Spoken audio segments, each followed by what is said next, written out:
Ассалаумағалейкум, ардақты ағайын.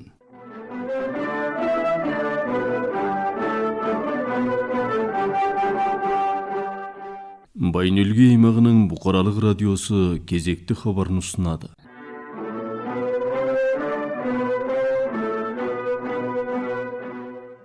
Бүгін желтоқсанның 10-ы сәрсенбі. Хабардан сіздер: Еліміз президенті Ухнаген Хүрілсік екінші орталық ауруханада болды. Бүгінгі халықаралық адам құқықтары күніне орай ортақ құқықтар мен міндеттер тақырыбында форум өтті. Биылғы жылдың ілестіру емтиханының екінші кезеңі жүріліп өтті. Әйелдерді қолдауға арналған жоба жасалды. Ұланғұс сұмынындағы мал санағының барысы жайлы ақпарат. Шетел азаматы және азаматтық басқармасының аймағымыздағы бөлімінің бастығы Ғамболдин Батцицикпен өткізген сұхбат. Тағы басқа қосымша ақпараттар тыңдайсыздар. Хабарымызды ел жаңалықтармен бастаймыз. Бүгін 10 желтоқсан адам құқықтары күні. Біріккен ұлттар ұйымының бас ассамблеясы 1948 жылы 10 желтоқсанда адам құқықтарының жалпыға бірдей декларациясын бекіткеннен бері бұл күн жыл сайын дүние жүзінде адам құқықтары күні ретінде аталып өтіледі. Биылғы адам құқықтары күнінің тақырыбы ортақ құқықтар жауапкершілік. Осы тұрғыда адам құқықтары жөніндегі ұлттық комиссия 2005 жылдан бері еліміз президентінің қолдауымен заңмен адам құқықтары саласындағы халықаралық шарттармен және конвенциялармен кепілдендірілген адам құқықтары мен бостандықтарын қамтамасыз ету, қорғау және ілгерілету бойынша қабылданып жатқан шараларды бағалау, өзекті мәселелерге назар аудару, шешу жолдарын анықтау және ілгерілеу үшін адам құқықтары ұлттық форумын өткізіп келеді. Адам құқықтары 1945 жылы Женевада өткен Біріккен ұлттар ұйымының мәслихатында экономикалық және әлеуметтік кеңес бірқатар нақты бағыттар бойынша жұмыс жасау үшін жұмыс топтарын құрды. Олардың бірі адам құқықтарының жалпыға бірдей декларациясын қабылдау болды. Кейін 1946 жылы өзінің бірінші мәжілісінде Біріккен ұлттар ұйымының адам құқықтары жөніндегі комиссиясы құрылып, адам құқықтарының жалпыға бірдей декларациясының бірінші жобасы дайындалды. Адам құқықтарының жалпыға бірдей декларациясы адамның негізгі құқықтарын сақтау қағидасын бекітетін құжат және адам құқықтарын қамтамасыз етудің мақсаттары мен негізгі стандарттарының алғашқы халықаралық декларациясы болып табылады. Бұл декларацияда әркімнің өмір сүруге бостандығына және жеке басының қауіпсіздігіне құқығы бар делінген. Әркімнің өзіне тән құқықтары бар идеясын жаһандық деңгейде алғаш рет жариялаған адам құқықтарының жалпыға бірдей декларациясы адам құқықтары жөніндегі халықаралық және өңірлік шарттар мен ұлттық заңнамаларға негіз болды. Халықаралық адам құқықтары күніне орай еліміз президентінің іс басқармасы және адам құқықтары жөніндегі ұлттық комиссия бірлесіп, ортақ құқықтар мен міндеттер тақырыбында ұлттық адам құқықтары форумын ұйымдастырды. Бұл форум 2005 жылдан бері Монғолия президентінің қолдауымен ұйымдастырылып келеді. Форумның ашылуына еліміз президенті Ухнаген Хүрілсік қатысты. Ол жиынды ашып сөйлеген сөзінде 8 ғасыр бұрын біздің моңғол ата-бабаларымыз Азия мен Европадағы көптеген ұлттар арасындағы соғыстар мен қақтығыстарды тоқтатып, шығыс пен батысты заң аясында біріктіріп, ұлы моңғол бейбітшілігін орнатып, ұлттар арасындағы байланыс пен келісімді нығайтып, руханияттың, діннің, сауданың, мәдениеттің, қоғамның дамуына қолайлы жағдай туғызды. Бүгінгі жаһандық бейбітшіліктің, тұрақтылықтың және адам құқықтарын қорғаудағы бірлескен күш-жігердің негізі бола алатын тарихи дәстүрді нығайтты. Дүниежүзілік экономикалық форум жендерлік айырмашылықты бағалау 2025 есебінде біздің еліміз бір жылда 20 сатыға көтеріліп, 65 орынға тұрақтады. Азия тынық мұхиты аймағында 5 орында. Дегенмен, әлемдегі тез өзгеріп жатқан әлеуметтік, экономикалық және саяси жағдай, сондай-ақ климаттық өзгерістердің теріс әсерлері адам құқықтарының жағдайына көптеген жаңа сынақтар мен қиындықтар да келді. Болашақта адам құқықтары мен бостандықтарын қамтамасыз ету және қорғау жөніндегі қызметте кездесетін көптеген міндеттер мен қиындықтарды шешу үшін адам құқықтарын қамтамасыз етудің егжей-тегжейлі саясаттық жоспары болып табылатын ұлттық бағдарламаны жаңарту және жетілдіру қажет деп атап өтті деп хабарлайды Монцаме агенттігінен.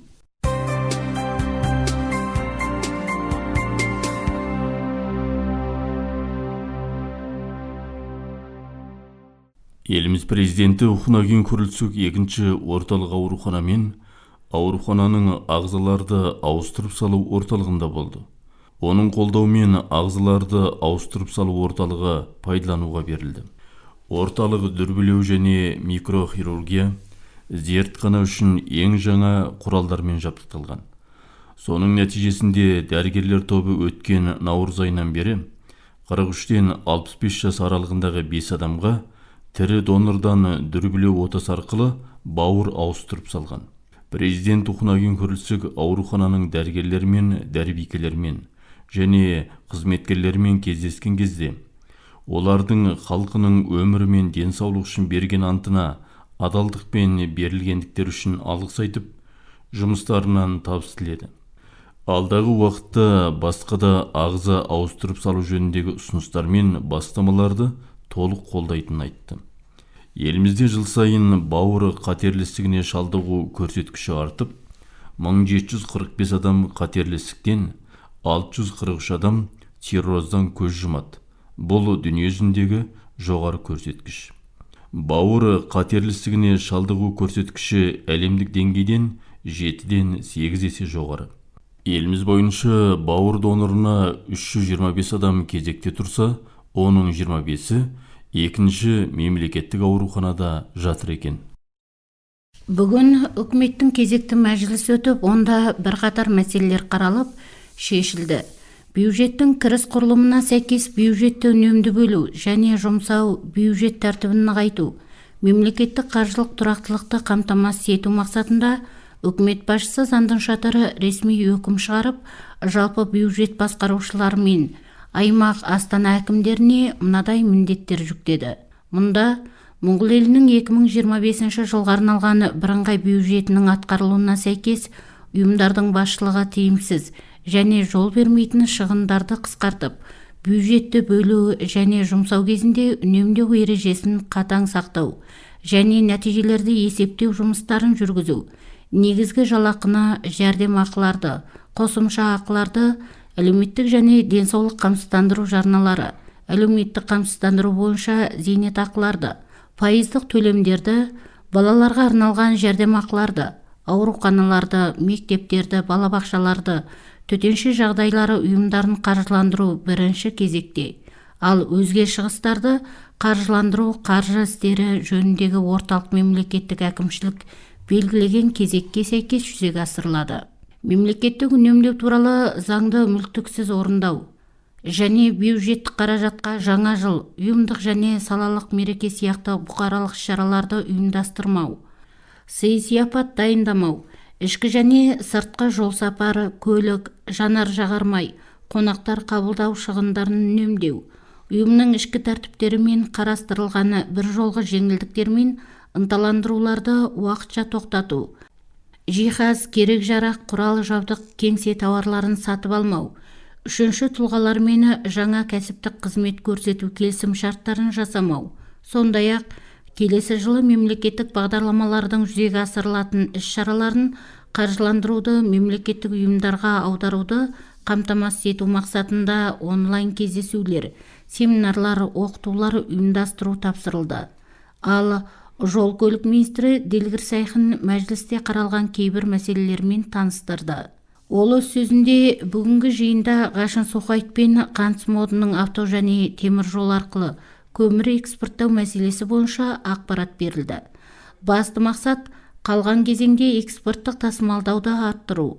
Қазіргі таңда көмір, Қансмод, Ғашын Сухайт, Сехе, Шибекүрін және хангымандылы өткелектер арқылы көмір қалыпты түрде экспортталуда. Қансымот және Қашын-Сухайт өткелектерімен 41,2 миллион тонна көмір экспортталған. Жылтуа Монғолия темір жол күніне 8-9 пойыз жүргізуді жоспарлап отыр. Пойызбен барған көмір Қашын-Сухайт өткелегіне түсіріліп, одан әрі автокөлікпен тасымалдануда. Үкімет жүктеген тапсырма бойынша 150 мың тонна көмір шығару мақсатын алға қойып отыр.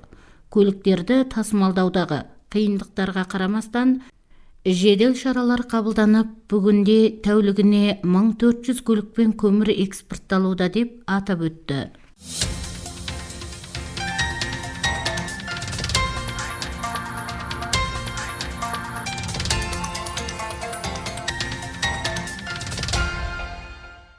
Аймақ жаңалықтары. Биылғы жылы аймағымызда шағын орта өндірістерді қолдау қорынан бір шаруашылық бірлігіне 150 миллион төгіріктің, сондай-ақ кооперативті қолдау қорынан 41 серіктестікке 1,2 миллиард төгіріктің жеңілдетілген несиесі берілген. Бұл жөнінде аймақтық азық-түлік ауыл шаруашылық басқармасының өндіріс сауда даяшылық бөлімінің бастығы Гүлжан Айдаубайқызы былай дейді. Шағын және орта өндіріс қолдау қорынан және корпоратив қолдау қорынан жеңілдетілген несиелер беріледі. 2023 жылдан бері азық-түлік өндірушілерге, егін шаруашылық бірліктеріне және де мал тұқымын сапаландыру мақсатында осындай үш бағытта жеңілдетілген несиелер берілген.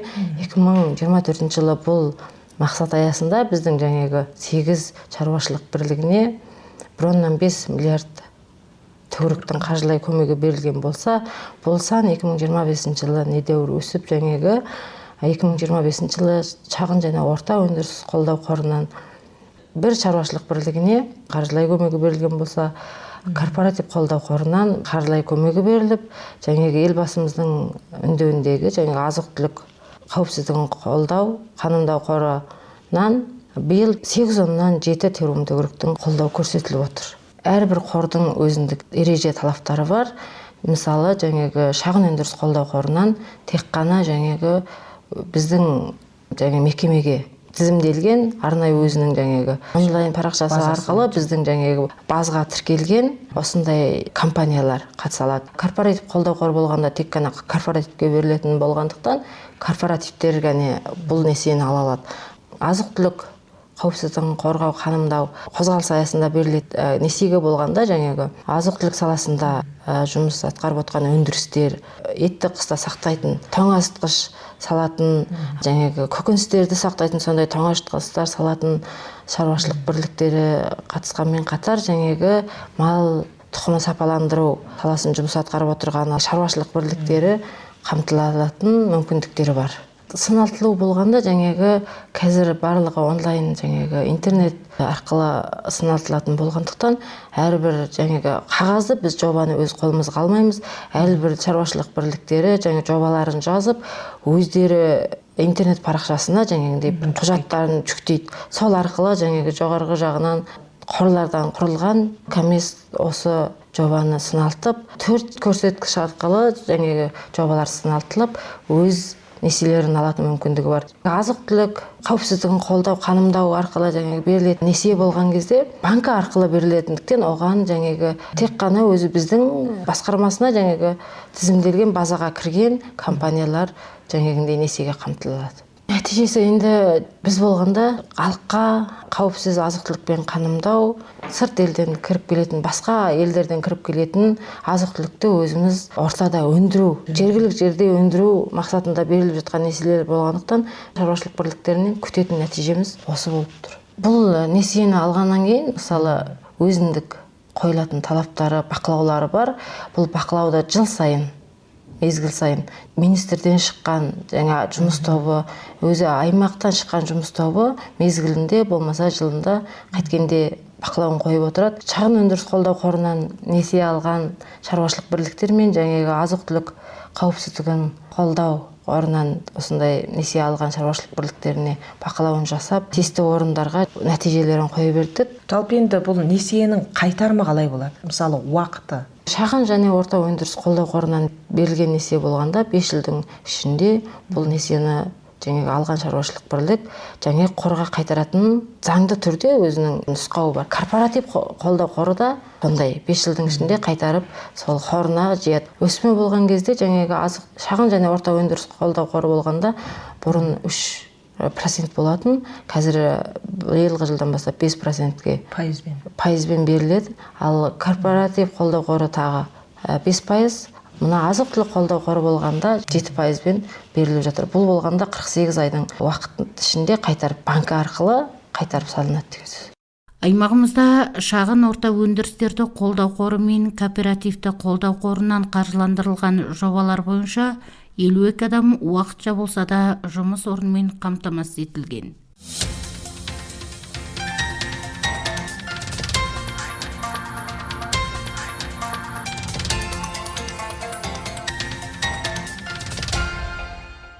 Биылғы жылғы ілестіру емтиханының екінші кезеңі ел бойынша жүріліп өтті. Мұнда аймағымыздан 54 бала қабаттасқан санмен 239 емтихан тапсыру үшін тіркелген. Бұл жөнінде аймақтағы білім басқармасының математика, информатика пәнінің аға маманы Азатбек Қожағайынұлы түсінік берді. Еліміз бойынша жалпы ілестіру емтихан екінші кезеңі еліміз бойынша 12-4-нен 7 аралығында жүріліп өтті. Аймағымызда екінші мектепте жүрілді. Осы жолғы екінші ілестіру емтиханымызға жалпы 239 сынға 54 бала тіркелген. Емтиханымызға 174 бала жаңағы сынның бөлісі бойынша сынға қамтылған болатын болса, 65 бала сынға келген жоқ. Келген жоқ не деген сөз дегенде, бұл жаңа бөліс бойынша қандай бір жағдаймен келмеген болу керек, ол жеке басының мәселесі деген сөз. Жалпы білім министрінің 66-шы қаулысы бойынша жылына 2 рет жүрілетін болған, жаңағы 6-ай, 12-й айда деген секілді. Мына екінші кезеңінде қандай балалар қамтылады дегенде, 12-ші класс тауысқан, аттестат алған балалар болу керек. Мұнда жаңағы аттестаты бар. 6-й айдағы емтиханнан 400-ден төмен қанағатсыз ұпай алған, немесе сол кезде қандай бір жағдаймен сынға қамтылмай қалған балалар қатысады деген сөз.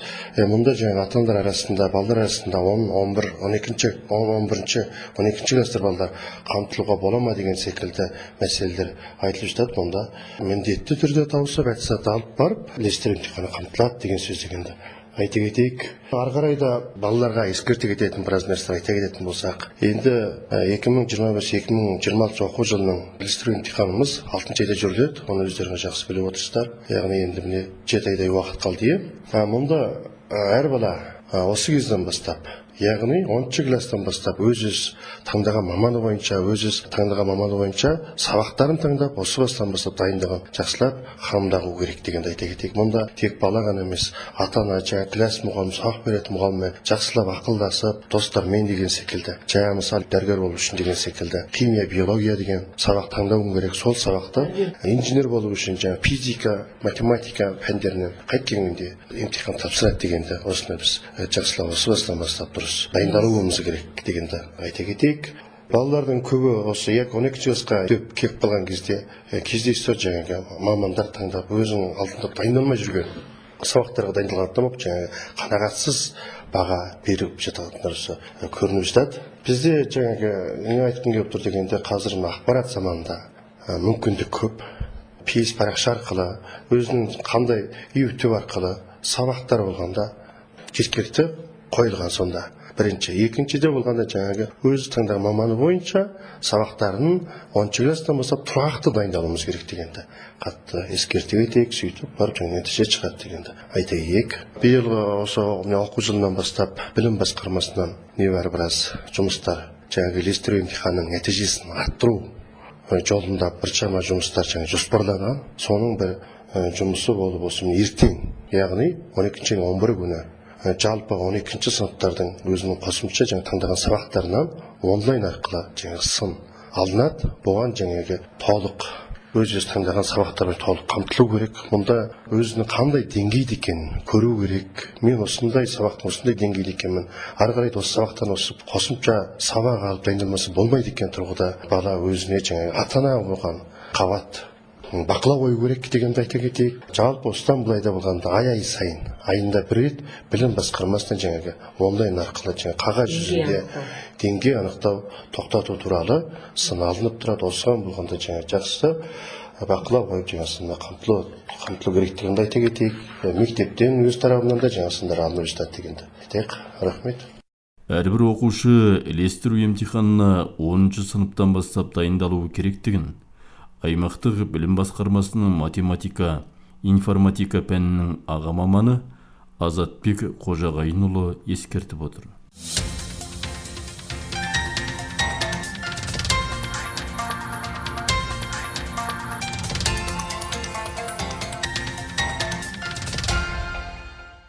Аймағымызда 5 жылға жуық уақыт жұмыс жүргізіп отырғаны жарқын дамуға ұмтылыс үкіметтік емес ұйымының меңгерушісі Анарул Бақирағызы осы үкіметтік емес ұйымның негізгі іс қызметі жайлы тоқталды.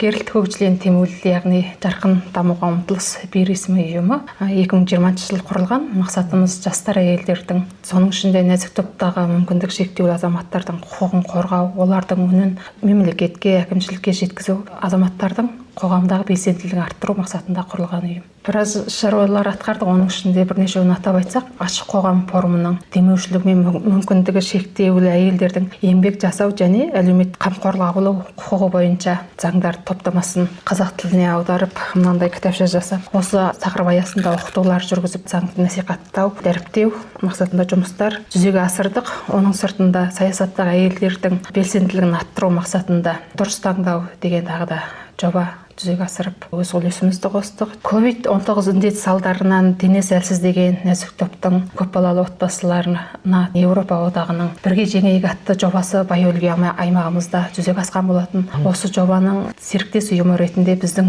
ұйым таңдалып, аймақ орталығынан 150 отбасын жауаптанып жұмыстағанбыз. Бұнда біз өзіміздің негізгі 2 жұмысшы, оның сыртында ерікті 8 жұмысшымыз арқылы жаңа отбасыларға жете жұмыстап, қолды қалай дұрыс жуу керек, және де жас балаларға құнарлы тағамды қайтып дайындау керек деген сияқты оқытулардан бастап, жаңа отбасыларға ішіп жем таратылды, және гигиеналық тазалық құралдары талаптарға байланысты ауыз су құятын ыдыс және де қол жуғыштар үлестіріп таратып, осы жұмысты тағы да бірге ұйымдастырған болатынбыз. Оның сыртында аймақтық жергілікті жердің жендерлік кіші бағдарламаға тағы да жеке талдау жасаған болатынбыз. Моңғолдың әйелдер қоғамының демеушілігімен Монғолияның әйелдер қорының қаржыландыруымен әйелдер және саясатты жоспарлау атты шағын жоба тағы жүзеге асырған болатынбыз. Аймағымызда үлкен сел апаты болды. Осыдан кейін таза ауыз су мәселесін тағы да қозғап, осы сел апаттарынан кейін ауыз су мәселесінің осы қолжетімділігіне тағы да зерттеулер жүргізгенбіз. 9-шы бағыттың құдықтарынан су алып Ұланбатыр қарасына зерттеуге жібергенімізде, ол жаңа арамдалған адамның ағзасына зиян тигізуі мүмкін деген жауап келгендіктен,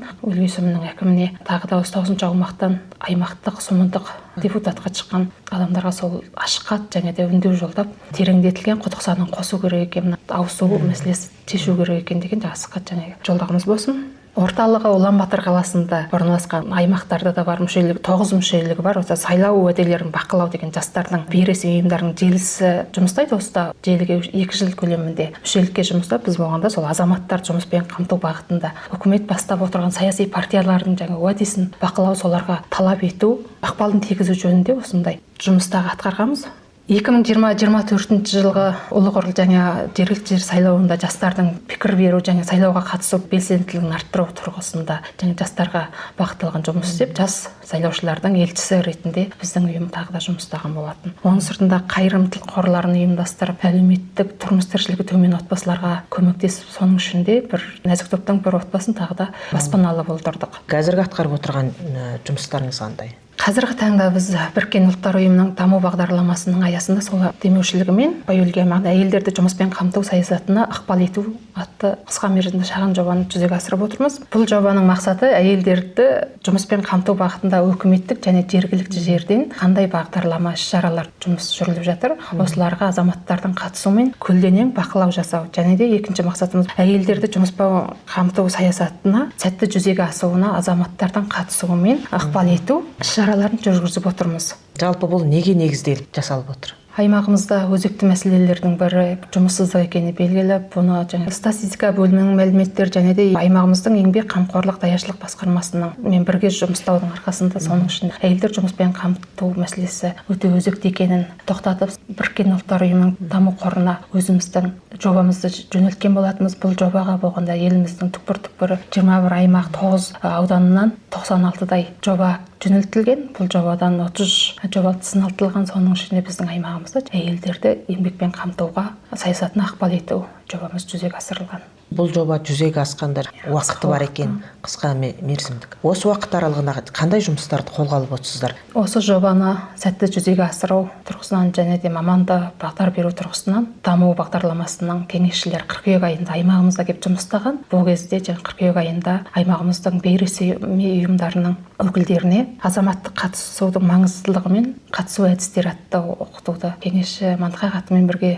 ұйымдастырды осы оқыту. Екіншіден, аймақ әкімінің басқармасымен бірлесе отырып, саясатты жоспарлауда жендерлік тепе-теңдік әдіснамасын қолдану атты оқытуымызды және мемлекеттік әкімшілік саясатты жүргізетін деңгейдегі ұйымдардың басшыларымен аға буындарына тағы осы оқытуды кеңесші тұямен бірлесіп отырып жүзеге асырдық. Сонымен қатар, бірінші біздің мақсатымыз әйелдерді жұмыспен қамтудағы бағытында іске асырылып жатқан іс-шаралар мен бағдарламалар көлденең бақылау жасау. Бұл мақсаттың аясында Бай-Өлгей аймағының дамуының негізгі бағытымен аймақ әкімінің іс-қызмет бағдарламасына әйелдерді жұмыспен қамту тармақтары енгізілді ме екен, осындай мақсаттар енгізілді ме, енгізілген болса олардың нәтижесі қандай деген азаматтық көлденең талдау жасаған болатынбыз. Аймағымыздың еңбек қамқорлық даяшылық басқармасының тарапынан жүзеге асырып отырған жұмыспен қамтуды қолдау бағдарламаларының қолжетімділігі мен нәтижесіне тағы да талдау жасаған болатынбыз. Бұл талдаулар әйелдер үш топқа бөліп жұмыспен қамту қолдау бағдарламасына қатысып демеушілік алған әйелдермен тағы да топтық және жеке сұхбаттар істедік. Оның сыртында осы жобаға қатысқысы келіп ниетін білдіріп қолдау ала алмай қалған әйелдер бар. Сол кісілермен де тағы да топтық кездесулер жасадық. Оның сыртында болашақта осы жұмыспен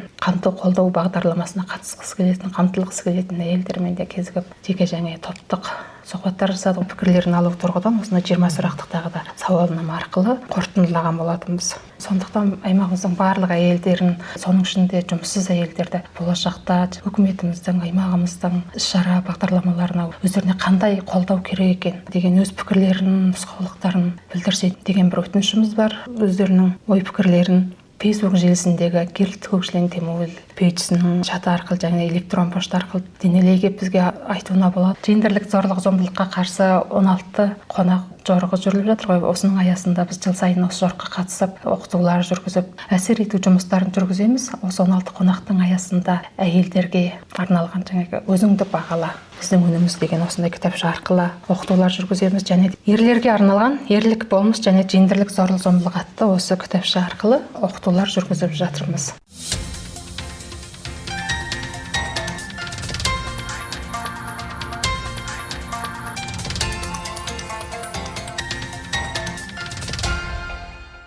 Қазіргі уақытта Ұланғұс сұмынында мал санағы жүрілуде.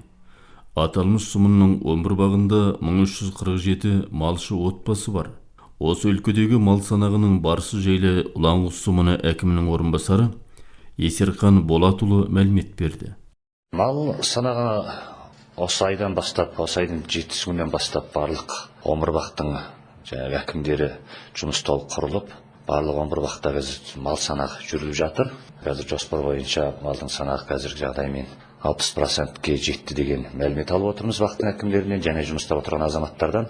Енді мал санағына байланысты айта кетсек, мына малшы қауымға малдың санына байланысты көбінде малшы қауым бірден 3 жыл болды міне жұт-жұпыр мол, бірден малшы қауымға жем-шөп керек болады. Ол кісілер банкіден несие алатын жағдай туындайды. Банкінің қойып отырған шарты болғанда 100 бастан жоғары деген шарт қойылады. Осыған байланысты кейбір адамдардың оған малын саны жетпейді. Одан қарыз алу үшін малшылар кей жағдайда кішкене малын қосып санатуға тура келіп қалады. Енді оның бәрін тағы терістік айтуға келмейді. Ол кішкене қосып санатқан жағдай малшы қауымға бір жағынан кері әсер етеді. Өйткені үкіметтен берілетін қандай да бір жәрдемақы, қамқорлық ұйымынан беретін қандай да бір жәрдемақылардан қасылық қылады. Өйткені ол кісінің жаңағы дәулеті, ол кісінің санатқан малы, ол кісідегі техника, мысалы айтқанда барлық ол кісінің дүниесі болып есептелгендіктен үкіметтен көрсететін көрсеткіштен жоғары шығатын жағдайда әлеуметтік қамсыздандырудың алатын қандай бір жәрдемақыларға кіре алмай қалады. Сол жағдай бір жағынан жаңағы қаржы алу үшін ол кісілерге жақсы көрінгенмен, керіс жағынан өздерінің жаңағы ары қарай қандай бір нәрсеге жәрдемақы кедергі болатын ерекше ескеру керек. Мүмкіндік болса өздерінің малын санатып үкіметтен де берілетін қандай бір жәрдемақы қамту керек деген мақсатта біз ескертіп отырмыз. Көбіндегі адамдар менің малым жоқ, қаржы дәулетім жоқ, бірақ мен осындай жаңағы үкіметтен беретінге кірмей қалдым деген көптеген арыздар келеді. Бұл арыз шағым келеді, бірақ дәл сол кісілерді көрсеңіз, енді бір бұрын болған машин техникадан қасытпаған, ол кісінің өзінің жаңағы өзінде санағында жүрген, оның қандай бір салығы төленбегенге байланысты жаңағы осындай жағдайлар туындап жатыр. Екінші бірі бірден малдың санағы жүріп жатқандықтан кейбір халыққа бір тағы бір мәліметті жеткізе кетейін деп отырмын. Биылғы жылда мал салығын, 2 жылдық салығын халық төлегелі, малшыға төлегелі отыр. Бұл неге? Бұл 2 жылда дегенге көп адамдар толық мәлімет ала алмай жатыр екен, түсіне алмай жатыр, кейбір адамдар теріс жағымен түсініп жатыр. Мысал деп айтатын болсақ, 2024 жылы Сұмын азаматтар өкілі құрылынан, бұл 2024 айдың 22 күнгі 21 малдың жаңағы жот-жұпырға байланысты, сол кездегі малшының қауымының жағдайына байланысты Сұмыннан шешім шыққан. Ол шешім болғанда заң және ішкі істер министріне барып, ол шыққан шешім күшіне енуге тиісті. Ол кісілерден жауап келген. Ол жауап қатты сол кездегі министр Еңкібай деген кісіден 2024 7 айдың 9 күні жіберіп, бұл жіберген құжаттарыңыз кем. Мысалы, ол кезде шешім шығарғанда қандай жаңағы сөйлесілген мәселенің, ол неліктен бұлай жаңағы неге бұл салықтан жаңағы босату керек дегенге байланысты барлық төл құжаттарды толық жіберілмегендіктен бұны арғай сөйлесіп, күшіне ендіретін мүмкіндік жоқ деген қағаз жіберген. Ал толықтама сол кезде бұл жіберген қағазға байланысты қайта қосымша жаңағы жіберілетін құжаттар жіберген болса, мүмкін осы шыққан қаулы күшіне енетін болуы мүмкін. Сондықтан осы бірден күшіне енбегендіктен бұл шыққан қаулы қуатсыз етіп қалып отыр. Қуатсыз етілгендіктен малдың салығы күшіне еніп, соғалпы берілуге тиісті болып. Екінші салығы. Ал енді мына жалпылама 2021-ден бастап мына салық жүйесі жалпылап барлық дүние электронды жүйеге көшті. Жүйеге көшуге байланысты салықтың ішкі қызмет деп айтады екен, дет албы. Біздің Ұлан Сұмыныкі 6 ай Сұмында жүрген. Біз өткен жылы сол бірден салықты ала берсек болушы еді. Бірақ бірден ішкі қызметі электронды жүйеге байланысты 6 ай Сұмына кеп қалғандықтан, бұл жаңа қайшы болып, біз бірден салынатын болса, біздің малшылардың салған салығы 6 ай Сұмына қарай кетіп қалатын мүмкіндікте болып қалған. Сондықтан біз оны жаңағы тиісті жерлеріне айтып, салық бөлімшелеріне Ұлан Батырға дейін жеткізіп жүріп, осы биылғы жылы 10 айда осы 6 айға кеткен салық ішкі қызметін өз Сұмымызға қайтарып жөндеттік салық инспекторымен бірігіп отырып. Осыған байланысты жаңағы 2 жылдың салығы бірден биылғы жылға түсіп отырған жөні бар. Сондықтан бұны бір қандай бір теріс ұғымменен жаңа шыққан әкімдер 2 жылдың қатар салығын бізге әкеп салғызып отыр деген ұғымнан аулақ болу керек дегенді мақсатта осындай бір жағдайды сіздерге түсіндіруге тек деп отырмыз.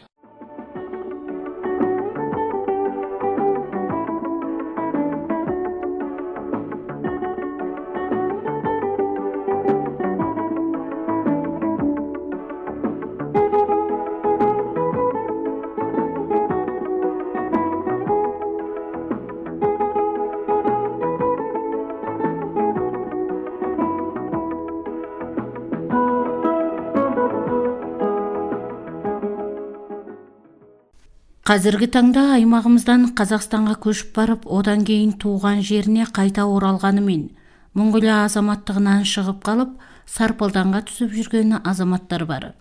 Осы және өзге де мәселелерге байланысты шетел азаматы және азаматтық басқармасының аймағымыздағы бөлімінің бастығы Қамболдин Батесік пен тілші Айнагөз Зұлпықарқызы сұхбат өткізді.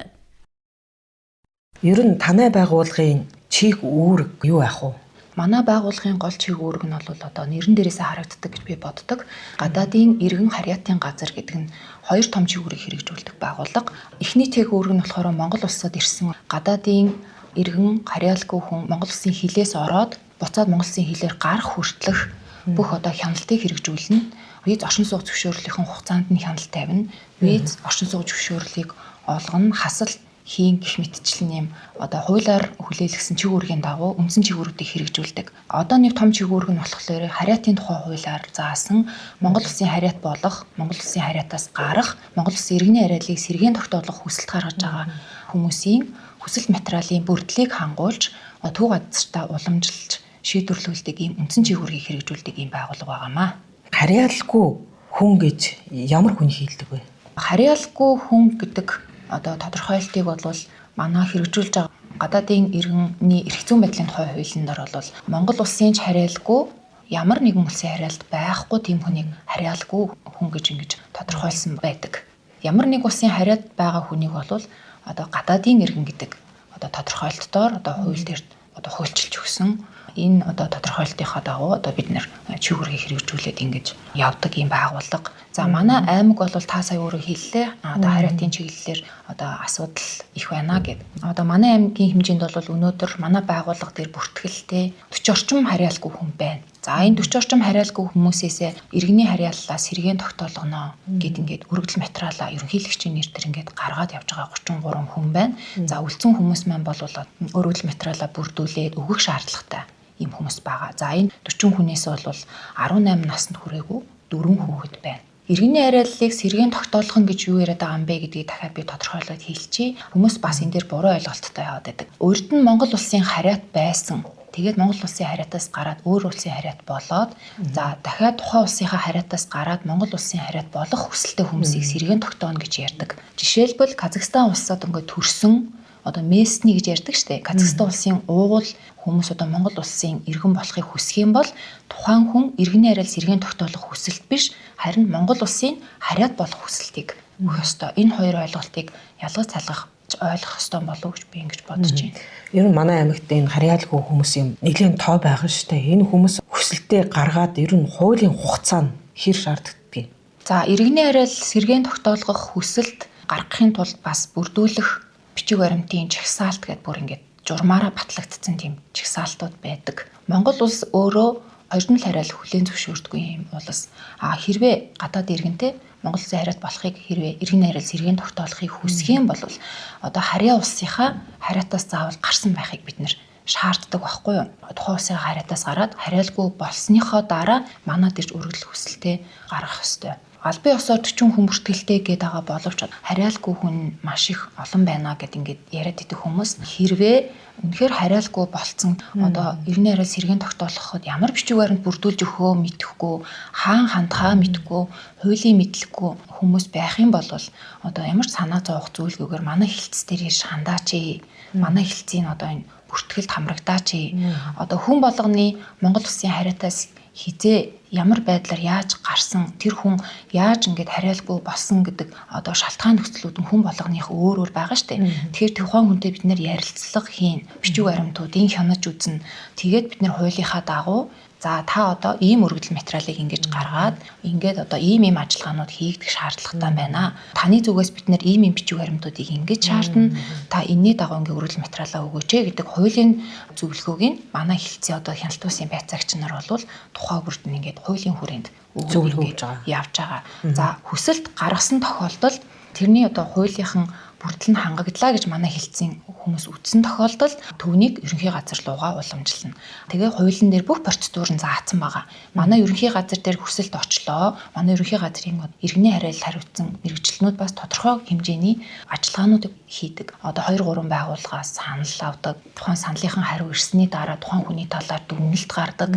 Тэгээд санал ирээд дүгнэлт гарахад хамгийн сүүлд тухайн хүний одоо материал бүрдэж дууслаа гэж үзээд хууль зүйн ам руу одоо материалыг хөргүүлдэг. Хууль зүйн амаасаа цаашаа ерөнхийлөгчийн тамгын газар руу эцсийн байдлаар тухайн хүний өргөдөл хүсэлт хүргэгдэнэ. Монгол Улсын харьяат болгох, сэргээн тогтоох, харьяатаас гарах эцсийн одоо шийдвэрийг гаргах ирэх бол ганцхан ерөнхийлөгчийн бүр эрхтэл байгаа асуудал. Тэгэхээр иргэний хариал сэргээн тогтоолох хүсэлд гаргасан хариалгүй хүмүүс маань өргөдөл өгөөд ингээд явж байгаа тохиолдолд тухайн хүмүүс иргэний хариалыг сэргээн тогтоолох хэсэг асуудлын эцсийн шийдвэр бол Монгол Улсын ерөнхийлөгчл гаргана гэсэн үг. Ер нь ойрын үед аймагт одоо хичнээн хүний асуудал шийдэгдсэн байна. 2001 оноос хойших том мэдээллээр болвол Монгол Улсын ерөнхийлөгчний 27 удаагийн зарилгаар 1956 хүний иргэний хариаллыг бол Монгол Улсын ерөнхийлөгч сэргээн тогтоож ингэж шийдвэрлсэн байна. Улсын хэмжээний тоо. Одоо энэ хүмүүсийн тодорхой хэмжээний хувийг бол манай Баян-Улгийн аймгийн хүмүүс эзэлдэг. Тэгээ би энэ дээр нэг зүйлийг бас хэлмээр санагдаж байна. Яагаад гэхээр хариалгүй болж байгаа шалтгаан нь өөрөө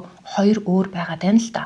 Эхнийх нь болохоор Баян-Улгийн аймгийн иргэд маань Монгол Улсын хариатаас гараад би жишээлбэл Казахстан улсад ч юм уу өөр улсын одоо хариат болоод тухайн улсдаа ажиллаж амьдраад шилжин суурших хүсэлтэй учраас Монгол Улсын хариатаас гарах хүсэлтэй өчтдөг. За тэгээ ерөнхийлөгчийн зарилгаараа хариатаас гарсны дараа тухайн хүний ар гэртэн ч юм уу өөртөн ч юм уу ямар нэгэн байдлаар хүндэтгэн үзэх шалтгаанаар Монгол Улсын хилээр гарч явж чадаагүй үлдчихсэн хүмүүс байдаг. Тэгэхээр тэр хүмүүсийг бол бид нэр хилээр гараагүй учраас одоо Казахстан улсын ч юм уу өөр улсын хариат болцсон байна гэж үзэхгүй.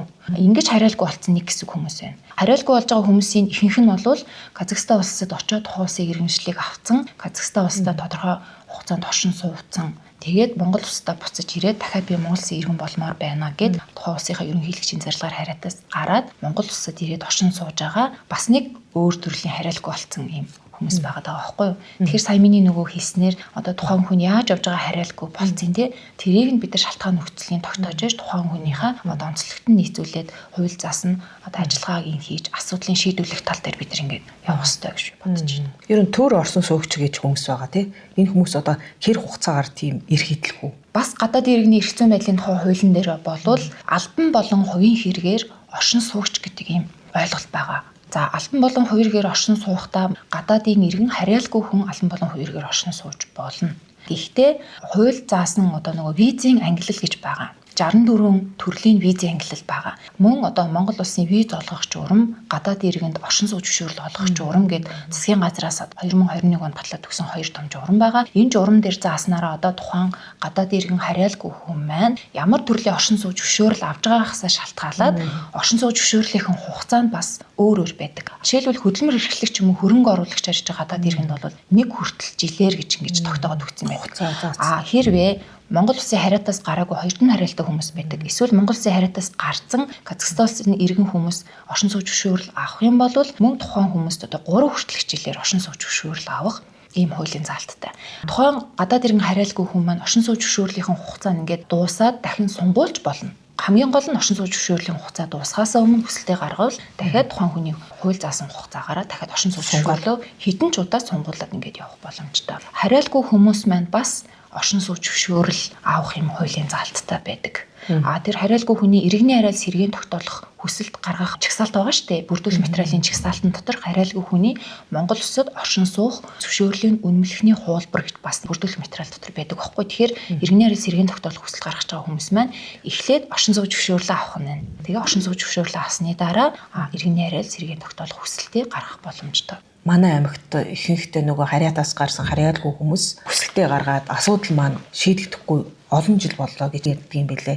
Энэ яг чухам одоо хинээс болоод байгаа хариуцлага вэ? За одоо иргэний хариал сэргээн тогтоолох хүсэлт гаргаж байгаа хүмүүс маань хэрвээ Казахстан улсын хариат байж байгаа тэрсэн хүмүүс бол тухайн улсынхаа хариатаас Казахстан улсын ерөнхийлөгчийн хэдэн оны хэдгээр зарилгаар хариатаас гараад энэ хүн одоо хариалгүй болчваа гэдгийг бид нар бас давхар одоо нотлох шаардлагатай байдаг. Зарим хүмүүс байна одоо энэ одоо лавлгаагаа Монгол улсад сууж байгаа Казахстан улсын консулаас эсвэл Казахстан улсаас ингээд авчирдаг л дээ лавлгаагаа. Тэр лавлгаагаа авчирахгүй хугацаа алддаг хүмүүс байгаа. Зарим нэг иргэдийн хувьд бол бичиг баримтын зөрчилтөө, иргэний бүртгэл дээр ч юм эсвэл бичиг баримт нь байхгүй ч юм уу янз бүрийн шалтгаанаар одоо нөгөө хүмүүсийн өргөл хүсэлтийнх нь одоо бүрдэл нь хангахдахгүй яваад байгаа хүмүүс цаг аваад явцдаг тийм цаг аваад явцдаг ийм янз бүрийн шалтгаан нөхцлүүд байдаг байхгүй. Тэгэхээр нөгөө тухайн хүний материал нь юун дээрээс болохгүй байна гэдгийг өөртөө нь яриад тухайн хүний бичиг баримтыг нэгтэлж үзчихээж л одоо өөртөө гэж хэлж өгөхгүй болвол одоо ингээд тэр хүнийх тийм байсан энэ хүнийх юм байсан гэж хэлэх боломжгүй байна. Эрхээ эдэлж чадахгүй хохирж байгаа хүн бол хүүхэд болчиход байна л да. Одоо хүүхдүүд эргүй боловсролын сургуульд одоо сурахад аттестат авах ч юм уу ямар нэгэн халамж хөнгөлөлтөнд хамрагдчих чадахгүй тийм асуудал тулгардаг юм байлээ. Энэ тал дээр ямар нэгэн тусалцаа чиг үүрэг байна уу? Хүүхдүүдийн хувьд бол бас ялгаагүй.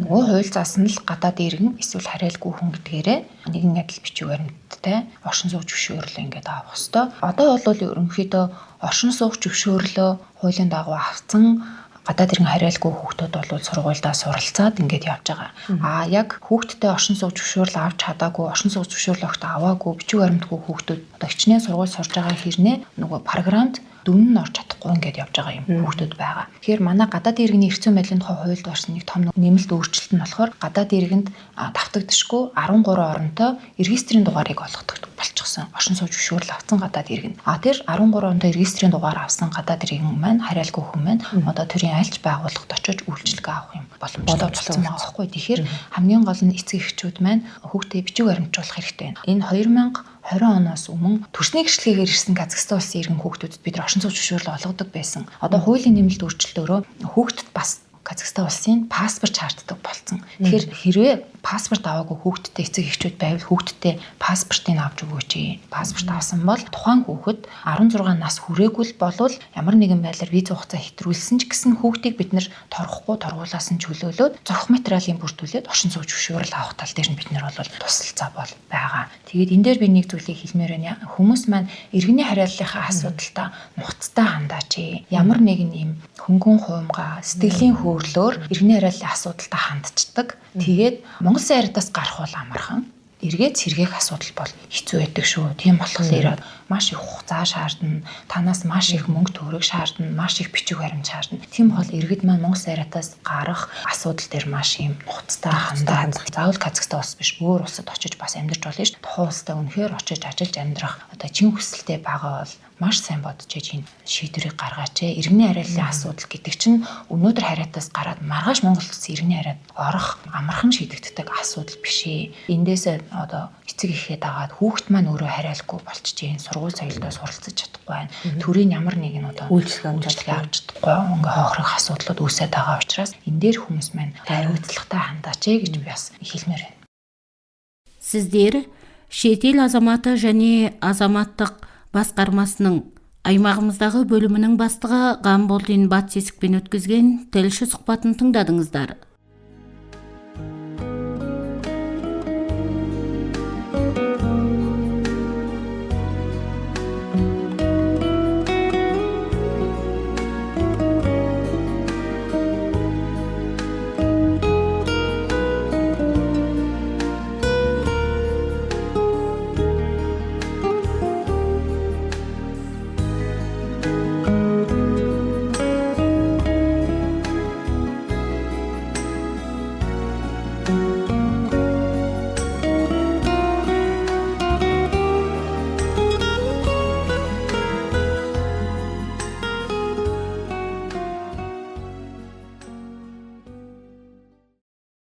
Құлақтандырулар.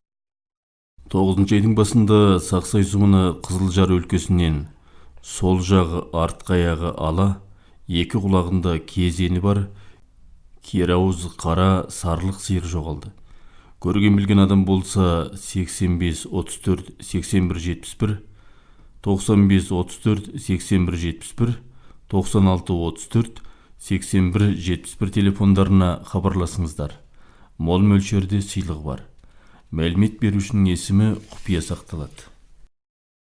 Желтоқсанның 2 күні Ұланғы сұмыны Қаратау Шуяш өлкесінен тоқал 2 қарала туысарлық сиыр жоғалды. Біреуінің 2 құлағы ұшынан ойық енді, біреуі нер жақ құлағы алдынан ойық енді. Қамшылар жақ құлағы алдынан қиық енді. Осы сиырларды көрген білген адам болса 88-15-71-63, 94-62-32-65, 89-13-81-97 телефондарына хабарласыңыздар. Арнаулы сыйлығы бар. 11 айдың 27 күні Өлгей сұмыны 12 бақтағы қашадан торат шығып кетіп жоғалды. Осы аты Делун сұмыны бағытына кетуі мүмкін болғандықтан, көрген білген адам болса 89-33-50-25, 90-42-50-29 телефондарына хабарласыңыздар. Мол мөлшерде сыйлық бар. Мәлімет берушінің есімі құпия сақталады. Пейсимол электрон тауарлар дүкені жаңа жылдың кезекті ең үлкен жеңілдігін жариялайды. Жеңілдікпен сатып алып төленген соманың 5% мөлшеріне қалаған сыйлығыңызды таңдап ала аласыз. Әлемге әйгілі сапалы брендтер біздің дүкенде ауқымды таңдаумен әрі қолжетімді. Лизингі шарты бұрынғыдан да оңай. 8-ден 12 миллион төгіркке дейін алдын ала төлемсіз, сол жерде лизингке рәсімдеп, тауарыңызды бірден алып кете аласыз. Жаңа смартфондар мен компьютерлер жаңадан келді. Мекен жайы Тірлік базарынан көпірге қарай жол бойында Happy Town 2 тұрғын үйінің 1-ші қабатында. Теңгілтранс компаниясының заманауи талаптарға сай толық жабдықталған, демалып отыруға ыңғайлы 28 орындықты интернет жүйесіне қосылған VIP автобусы әр аптаның 2-ші, 4-ші, 5-ші, 7-ші, яғни сейсенбі, бейсенбі, жұма, жексенбі күндері түскі 15 сағатта Өлгийден Улан-Батырға, Улан-Батырдан Өлгий бағытына тұрақты жүргінші тасымалдайтындығын хабарлаймыз. Сондай-ақ әр күн сайын Теңгілтранс компаниясының қажасында Улан-Батыр бағытына студенттердің азығы және қосымша жүк қабылдаймыз. Байланыс телефондары 99 51 00 21, 99 22 00 15.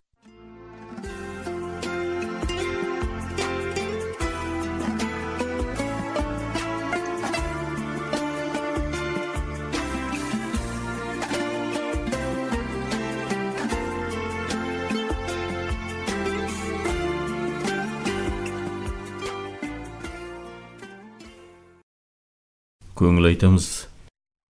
Балалық балғын шағымызды бірге өткізіп, бірге оқыған аяулы досымыз Мұхаммедбай қызы Бәтима 1959 жылы Ноғонұр сұмынында дүниеге келген. 1967-тен 1975 жылдары Ноғонұр сұмыны 8 жылдық мектебін, 1977 жылы Өлгий қалалық 1-ші 10 жылдық мектебінің 10-ші класын бітірген. 1977 жылдан қыркүйек айынан Ноғонұр 8 жылдық мектебінің жатақханасында тәрбиеші, 1980-нен 1990 жылдары мектепте физика пәнінің лаборанты, 1997 жылы Ноғонұр сұмыны Чиктей бағының мектебінде жатақхана тәрбиешісі қатарлы қызметтерді 38 жыл үздіксіз абыройлы атқарып, 2015 жылы зейнет демалысына шыққан. Еңбегі бағаланып, 2 рет мектеп саңлағы, аймақ әкімінің құрмет грамотасы, даяшылық саласының озат қызметкері, ана даңқы 1-ші, 2-ші дәрежелі ордені және мерекелік медалдармен марапатталған. Ол кісі аятпен тұрмыс құрып, 8 бала өсіріп тәрбиелеп, жұбайы өмірден ерте өтсе де, тірліктің бар қиындықтарын жеңіп, ұлын ұяға, қызын қияға қондырып, немере жиен сүйген ардақты ан еді. Досымыз Бәтима марқұмның жаны жәннатта, топырағы торқа, иманы жолдас болсын деп көңіл айтамыз. Марқұм досымыздың жарқын бейнесі, адамгершілік қасиеті жадымызда сақталатын болады. Алда берілетін жетілік науқаны қабыл болсын. 1977 жылы 1-ші 10 жылдық мектепте Шынуар мұғалім жетектеген 10-ның Ә сыныбын, 1975 жылы Ноғонұр 8 жылдық мектебінде Әнуарбек Қайса мұғалімдер жетектеген 8-дің А, 8-дің Б сыныптарын бірге бітірген Монғолия және Қазақстандағы барлық достары. Науқан қабыл болсын. Мұхаммедбай қызы Бәтима марқұмның жетісі желтоқсанның 12-сі күні жұмада 10-шы бақтағы шаңырағында беріледі. Хабарлаушы Қибат, Талғат, Қизат, Әскер, Марат, бауырлары Жомартбек, Рысбек, балалары Амангелді, Ерген, Берген, күйеу балалары Ожай, Мейрам, Тілеужан. Қазақстанның Қостанай облысында өмірден өткен Мағазұлы Дардубай Шынуар марқұмның жетісі желтоқсанның 13 күні сенбіде Өлгий сұмыны 12-ші бақтағы қара шаңырағы бауыры Бекудің үйінен беріледі. Ағалары Самырқан Өміртай Қалаубай, бауырлары Беку Базарбек, апай Күлейша және қарындастары мен күйеу балалары. Шұғайбұлы Ербақыт Бақың марқұмның 2 жылдығы желтоқсанның 12-сі күні жұмада Делуін сұмын орталығындағы шаңырағында беріледі. Әке шешесі Шұғайып Бәйкен, аға жеңгесі Ерқуат Құралай және аға жезделері мен ағайын туыстары.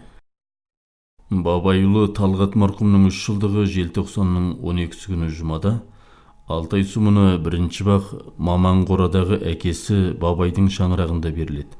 Әке шешесі Бабай Майгүл, әпекесі Айжан, жездесі Ыбырай, ағалары Көгершін, Кендебай, Абай және ағайын туыстары.